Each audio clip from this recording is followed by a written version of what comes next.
आगको महाप्रभु विश्व प्रसिद्ध घोषयात्रा अनुष्ठित हेब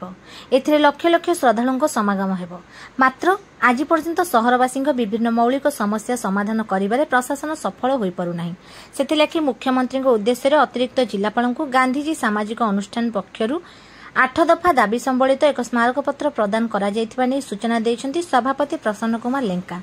पुरी सहरर परिसर में रही अदालत को बालुखंड को स्थानांतर न करा जाऊ, श्रीमंदिर ठारू श्रीगुंडीचा मंदिर पर्यंत बड़दाण्डर उभय पार्श्वर रहुथिबा 4 चकिया जानगुड़ी को पार्किंग रे रखा जाई सेही स्थान रे उठा दोकानी मानक व्यवसाय लागि अनुमति मिलू, बड़दाण्ड को संपूर्ण भावे आमिष मुक्त, सहरवासी को मशांग उत्पात रक्षा लागि पदक्षेप, रथयात्रा पूर्व अठरनला और मूषा नदीर सौंदर्य कार्य शेष करा जाऊ, वर्ष वर्ष धरी सहरवासी जमी समस्यार समाधान और गोपीनाथपुर पंचायत अधीन अनासिया जोर को दलमुक्त करने को दाबीपत्र में उल्लेख करा जायछि। एही समय अनुष्ठान वरिष्ठ उपदेष्टा तथा जिला कांग्रेस संयोजक इंजीनियर राजेश मिश्र, पूर्वतन सरपंच रामचंद्र षडंगी, कार्यकारी सभापति प्रमोद कुमार जेना, नमिता मंजरी शतपथी, सस्मिता शतपथी, युव संगठक ललाटेन्दु मिश्र, लक्ष्मीप्रिया दे, भवानी राय, बुद्धिमती बारिक, राजलक्ष्मी दास, झुन्नी रणसिंह और गीताराणी पट्टनायक प्रमुख उपस्थित थिले।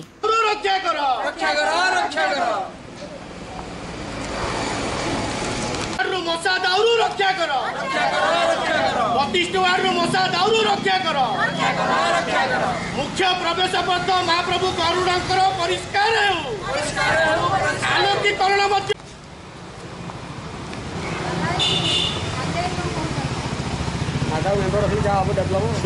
मशा दाउरू रक्षा कर,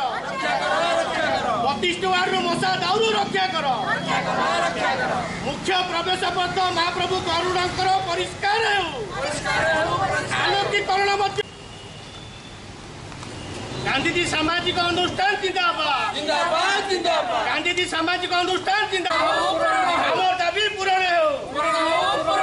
पूरी शहर मशा दाउरू रक्षा कर, पूरी शहर मशा दाउरू रक्षा कर।